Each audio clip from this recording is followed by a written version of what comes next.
ನಿಮ್ಮ ಸತ್ಯ ಯುನಿಲೆಟ್ ಅಲ್ಲಿ ಫುಲ್ ಮೂನ್ ಸೇಲ್ ಮೇ 31 ಒಂದಿನ ಮಾತ್ರ. ಸತ್ಯ ಯುನಿಲೆಟ್. ಸಿದ್ದರಾಮಯ್ಯ ಸಿಎಂ ಸ್ಥಾನಕ್ಕೆ ರಾಜೀನಾಮೆ ಕೊಟ್ಟಾಗಿದೆ. ದೆಹಲಿಗೆ ಡಿಕೆ ಶಿವಕುಮಾರ್ ಕೂಡ ಪ್ರಯಾಣವನ್ನ ಬೆಳೆಸಿದ್ದಾರೆ. ಈಗಾಗಲೇ ಸಿದ್ದರಾಮಯ್ಯನವರು ಕೂಡ ದೆಹಲಿಯತ್ತ ತಲುಪಿದ್ದಾರೆ. ಕೆಂಪೇಗೌಡ ಅಂತಾರಾಷ್ಟ್ರೀಯ ವಿಮಾನ ನಿಲ್ದಾಣದಿಂದ ಪ್ರಯಾಣವನ್ನ ಆರಂಭಿಸಿದ್ದಾರೆ. AI2665 ಏರ್ ಇಂಡಿಯಾ ವಿಮಾನದಲ್ಲಿ ತಮ್ಮ ಪ್ರಯಾಣವನ್ನ ಆರಂಭಿಸಿದ್ದಾರೆ. ಒಂದು ಕಡೆ ಸಿದ್ದರಾಮಯ್ಯನವರು ಕೃತಜ್ಞತೆಯನ್ನ ಸಲ್ಲಿಸೋದಕ್ಕೆ, ಧನ್ಯವಾದವನ್ನ ಅರ್ಪಿಸೋಕೆ ದೆಹಲಿಯತ್ತ ಪ್ರಯಾಣ ಮಾಡ್ತಿದ್ದಾರೆ ಅನ್ನೋದೇ ಆದಲ್ಲಿ ಡಿಕೆಶಿ ಇಂಥ ಸಂದರ್ಭದಲ್ಲಿ ಈಗ ಡಿಕೆಶಿ ಅವರ ಮನೆಯೇ ಒಂಥರ ಚುನಾವಣೆಯ ಅದರಲ್ಲೂ ಕೂಡ ಹಾಟ್ಸ್ಪಾಟ್ ಆಗಿದೆ, ಪವರ್ ಹೌಸ್ ಆಗಿದೆ. ಈ ಸಂದರ್ಭದಲ್ಲಿ ಡಿಕೆಶಿ ದೆಹಲಿಯತ್ತ ಹೋಗ್ತಾ ಇರೋದು ಯಾಕೆ ಅನ್ನುವಂಥ ಪ್ರಶ್ನೆ, ಕುತೂಹಲ ಎಲ್ಲದರ ಜೊತೆಗೆ ಹೈಕಮಾಂಡ್ ಮಟ್ಟದಲ್ಲೂ ಮಹತ್ವದ ಸಭೆ ಇವತ್ತು ನಡೆದಿರುವಂಥದ್ದು. ಈಗ ಸಂಜೆ ಅದರಲ್ಲೂ ಕೂಡ ರಾಜ್ಯದಲ್ಲಿ ನಡೆದಿರುವಂಥ ಬೆಳವಣಿಗೆಗಳು, ನಡೆಯಬೇಕಾದಂತಹ ಬೆಳವಣಿಗೆಗಳು, ನಡೆಯಬಹುದಾದಂತಹ ಎಲ್ಲ ಬೆಳವಣಿಗೆಗಳ ಕುರಿತಂತೆ ಚರ್ಚೆಯನ್ನ ನಡೆಸಲಾಗಿದೆ. ಸದ್ಯಕ್ಕೆ ಸಿದ್ದರಾಮಯ್ಯ ಇವತ್ತು ಮಧ್ಯಾಹ್ನ ಅಧಿಕೃತವಾಗಿ ತಮ್ಮ ರಾಜೀನಾಮೆಯನ್ನ ಘೋಷಣೆ ಮಾಡಿ ಈಗಾಗಲೇ ರಾಜೀನಾಮೆಯನ್ನ ಪತ್ರವನ್ನು ಸಲ್ಲಿಸಿದ್ದಾರೆ ಕಾರ್ಯದರ್ಶಿಗೆ. ಈಗ ದೆಹಲಿಗೆ ತೆರಳಿದ್ದಾರೆ ಸಿದ್ದರಾಮಯ್ಯನವರು ಕೃತಜ್ಞತೆಯನ್ನು ಸಲ್ಲಿಸೋದಕ್ಕೆ. ಇನ್ನು ಮಧ್ಯಾಹ್ನವೂ ಕೂಡ ಬಹಳಷ್ಟು ಸುದ್ದಿಗೋಷ್ಠಿಯಲ್ಲಿ ಹಲವಾರು ವಿಚಾರಗಳ ಕುರಿತಂತೆ ಸಿದ್ದರಾಮಯ್ಯನವರು ಮಾತನಾಡಿದರು. ನೋಡಿ, ಈಗ ಡಿಕೆಶಿ ದೆಹಲಿಯತ್ತ ತೆರಳ್ತಾ ಇರುವಂಥ ನೇರ ವಿಜುವಲ್ಸ್ಗಳನ್ನ ನೀವು TV5 ಸ್ಕ್ರೀನ್ ಮೇಲೆ ಗಮನಿಸ್ತಾ ಇದ್ದೀರಿ. ಕೆಂಪೇಗೌಡ ಅಂತಾರಾಷ್ಟ್ರೀಯ ವಿಮಾನ ನಿಲ್ದಾಣದಿಂದ ಪ್ರಯಾಣವನ್ನ ಆರಂಭಿಸಿದ್ದಾರೆ ಡಿಕೆಶಿ. ಅದರಲ್ಲೂ ಕೂಡ ಇದೇ ಸಂದರ್ಭದಲ್ಲಿ ನಿನ್ನೆ ದೆಹಲಿಯಿಂದ ಇಲ್ಲಿಗೆ ಬಂದರು. ಅವರು ಬಂದಂತಹ ಸಂದರ್ಭದಲ್ಲಿ ಎಲ್ಲರೂ ಯಾವ ರೀತಿಯಾಗಿ ಅವ್ರನ್ನ ವೆಲ್ಕಮ್ ಮಾಡಿಕೊಂಡ್ರು, ಸ್ಥಳದಲ್ಲಿ ಹೇಗೆ ಬಿಗಿ ಭದ್ರತೆಗಳಿತ್ತು ಎಲ್ಲವನ್ನ ನೋಡಿದ್ರೆ, ಈಗ ಅದೇ ಸಮಯಕ್ಕೆ 24 ಗಂಟೆಯ ನಂತರ ಮತ್ತೆ ದೆಹಲಿಯತ್ತ ಡಿಕೆಶಿ ಪ್ರಯಾಣವನ್ನ ಆರಂಭಿಸ್ತಾ ಇರುವಂತಹ ವಿಜುವಲ್ಸ್ಗಳನ್ನ ನೀವು ನೋಡ್ತಾ ಇದ್ದೀರಿ. ಅದರಲ್ಲೂ ಕೂಡ ಬಹಳಷ್ಟು ಮಹತ್ವವನ್ನ ಪಡೆದುಕೊಳ್ತಾ ಇದೆ. ಇಂಥ ಸಂದರ್ಭದಲ್ಲಿ, ಇಂಥ ಸಿಚುವೇಶನ್ನಲ್ಲಿ ಡಿಕೆಶಿ ದೆಹಲಿಯತ್ತ ಪ್ರಯಾಣವನ್ನ ಬೆಳೆಸಿರೋದು ಅದನ್ನ ನೀವು ಗಮನಿಸ್ತಾ ಇದ್ದೀರಿ.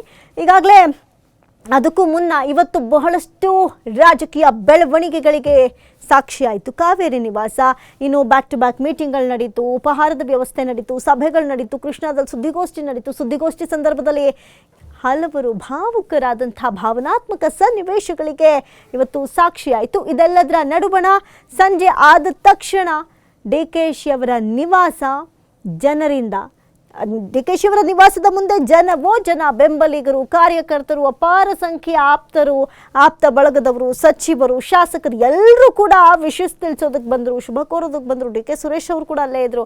ಮಾಧ್ಯಮಗಳೊಟ್ಟಿಗೆ ಸಿಕ್ಕ ಸಮಯದಲ್ಲಿ ಮಾತನಾಡಿದ್ರು. ಈ ಸಂದರ್ಭದಲ್ಲಿ ಇದೆಲ್ಲ ಬೆಳವಣಿಗೆಗಳ ನಂತರ ಈಗಾಗಲೇ ಒಂದು ಕಡೆ ಸಿದ್ದರಾಮಯ್ಯನವರು ದೆಹಲಿಯತ್ತ ಪ್ರಯಾಣವನ್ನು ಬೆಳೆಸಿದ್ರೆ, ಡಿಕೆಶಿ ಅವರು ಕೂಡ ಬೆಳೆಸಿದ್ದಾರೆ. ಇದೇನು ದೆಹಲಿಯಿಂದ ಇವರಿಗೆ ಬುಲಾವ್ ಬಂದಿದೆಯಾ ಬರೋದಕ್ಕೆ, ಅಥವಾ ಡಿಕೆಶಿ ಅವರೇ ದೆಹಲಿಯತ್ತ ಪ್ರಯಾಣವನ್ನು ಬೆಳೆಸ್ತಾ ಇದ್ದಾರೆ ಯಾತಕ್ಕಾಗಿ ಅನ್ನುವಂಥದ್ದು ಪ್ರಶ್ನೆ ಬರುತ್ತೆ.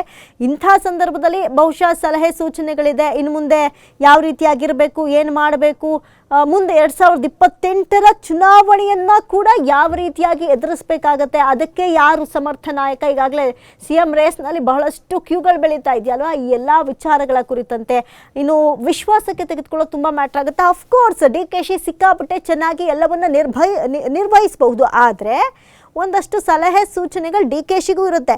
ಇಷ್ಟು ದಿನ CM ಸ್ಥಾನವನ್ನು ಬಹಳ ಹತ್ತಿರದಿಂದ ನೋಡಿದಂಥವರು DCM ಹೌದು, ಆದರೆ ಆ ಸ್ಥಾನದಲ್ಲಿ ಕೂತು ನಿರ್ವಹಿಸೋದಿದೆಯಲ್ಲ ಅದು ತುಂಬ ಈಸಿ ಅಲ್ಲ. ವಿಪಕ್ಷಗಳು ಕಾಯ್ತಾ ಇದೆ, ಎಲ್ಲಿ ಬಿಟ್ಕೊಡ್ತಾರೋ ಅಲ್ಲಿಂದ ಶುರು ಮಾಡೋಣ ಆಟನ ಅಂತ. ಹಾಗಾಗಿ ಸಮರ್ಥವಾಗಿ ಎದುರಿಸುವಂಥ ನಾಯಕ ಹೌದು, ಆದರೆ ಸಲಹೆ ಸೂಚನೆಗಳು ಹೈಕಮಾಂಡ್ ಮಟ್ಟದಿಂದ ಬಂದೇ ಬರುತ್ತೆ. ಹಾಗಾಗಿ ಇದು ಹೈಕಮಾಂಡ್ನಿಂದ ಬಂದಂಥ ಆಹ್ವಾನವೋ ಅಥವಾ ಡಿಕೆಶಿಯೇ ತೆರಳ್ತಾ ಇದ್ದಾರೋ ಗೊತ್ತಿಲ್ಲ, ಆದರೆ ಸಲಹೆ ಸೂಚನೆಗಳಿರುತ್ತೆ. ಸಂಜೆ ಇದೇ ವಿಚಾರಕ್ಕೆ ಸಂಬಂಧಪಟ್ಟಂತೆ ರಾಜ್ಯದಲ್ಲಿ ಇವತ್ತು ಆದಂಥ ಹಲವು ಬೆಳವಣಿಗೆಗಳ ಕುರಿತಂತೆ ಸುದೀರ್ಘ ಸಮಾಲೋಚನೆ ನಡೆದಿದೆ AICC ಅಧ್ಯಕ್ಷರಾದಂಥ ಮಲ್ಲಿಕಾರ್ಜುನ್ ಖರ್ಗೆ ಅವರ ನಿವಾಸದಲ್ಲಿ. ಹಾಗಾಗಿ ಇನ್ನು ಏನೆಲ್ಲ ಸಲಹೆ ಸೂಚನೆಗಳನ್ನು ಹೊತ್ತು ತರ್ತಾರೆ, ಯಾಕಂತ ಹೇಳಿದ್ರೆ ಅಧಿಕೃತವಾಗಿ ಈಗ CM ಅವರು ಘೋಷಿಸಿದ್ರು ಕೂಡ ಹೈಕಮಾಂಡ್ ಮಟ್ಟದಲ್ಲಿ ಮುಂದಿನ CM ಡಿಕೆಶಿ ಅನ್ನುವಂತಹ ಒಂದು ಘೋಷಣೆ ಬಾಕಿ ಇದೆ. ಆ ಘೋಷಣೆ ಆಗತ್ತಾ, ಬಹಳಷ್ಟು ಕ್ಯೂರಿಯಾಸಿಟಿ ಅಂತೂ ಇದೆ. AI2665 ಏರ್ ಇಂಡಿಯಾ ವಿಮಾನದಲ್ಲಿ ಡಿಕೆಶಿ ಸದ್ಯಕ್ಕೆ ಪ್ರಯಾಣವನ್ನು ಬೆಳೆಸ್ತಾ ಇದ್ದಾರೆ. ರಿಟರ್ನ್ ಯಾವಾಗ ಪದಗ್ರಹಣ ಕಾರ್ಯಕ್ರಮ ಯಾವಾಗ, ಯಾರ್ಯಾರು ಬರ್ತಾರೆ, ಕಾರ್ಯಕರ್ತರು ಎಷ್ಟು ಜನ ಸೇರಬಹುದು, ಎಷ್ಟು ಜನ ಸೇರಬಹುದು, ಜೊತೆಗೆ ಸಚಿವ ಸಂಪುಟದ ಕಥೆ ಏನು, ಅದ್ಯಾವತ್ತಾಗತ್ತೆ, ಎಷ್ಟು ಜನ, ಯಾರಿಗೆ ಅವಕಾಶ ಕೊಡಬೇಕು, ಇದ್ದಂಥವರ ಸೀನಿಯರ್ಸ್ ಏನಿರ್ತಾರೆ ಹಿರಿಯರು ಅವ್ರಿಗೆ ಹೇಗಿರುತ್ತೆ ಅವಕಾಶ, ನೂತನವಾಗಿ ಬರ್ತಾ ಇರುವಂಥವ್ರಿಗೆ ಹೇಗಿರುತ್ತೆ ಅವಕಾಶ. ಇವಾಗ ಕಾಂಗ್ರೆಸ್ ತೆಗೆದುಕೊಳ್ಳುವಂಥ ಡಿಸಿಷನ್ ಇದೆಯಲ್ಲ, ಇದು 2028ಕ್ಕೆ ನಾಂದಿ ಆಗುತ್ತೆ. ವಿಪಕ್ಷಗಳು ಕಾಯ್ತಾ ಇದೆ ಎಲ್ಲಿ ಎಡವ್ತಾರೆ ಅಂತ. ಹಾಗಾಗಿ ಬಹಳಷ್ಟು ಸಮರ್ಥವಾಗಿ ಹೆಜ್ಜೆ ಹೆಜ್ಜೆಗೂ ಅಳೆದು ತೂಗಿ ಲೆಕ್ಕಾಚಾರವನ್ನು ಹಾಕಿನೇ ಡಿಸಿಷನ್ ತೆಗೆದುಕೊಳ್ಬೇಕಾಗುತ್ತೆ. ಹಾಗಾಗಿ ಇವತ್ತು ಇದೇ ವಿಚಾರಕ್ಕೆ ಸಂಬಂಧಪಟ್ಟಂತೆ ಸುದೀರ್ಘ ಸಮಾಲೋಚನೆ ಕೂಡ ಈಗಾಗಲೇ ಆಗಿದೆ. ಹಾಗಾಗಿ ಯಾವ ಸಲಹೆ ಸೂಚನೆಗಳನ್ನು ಕೊಟ್ಟು ಕಳಿಸ್ತಾರೆ, ಯಾವುದನ್ನು ಹೊತ್ತು ತರ್ತಾರೆ ಅನ್ನುವಂಥದ್ದು ಕ್ಯೂರಿಯಾಸಿಟಿ.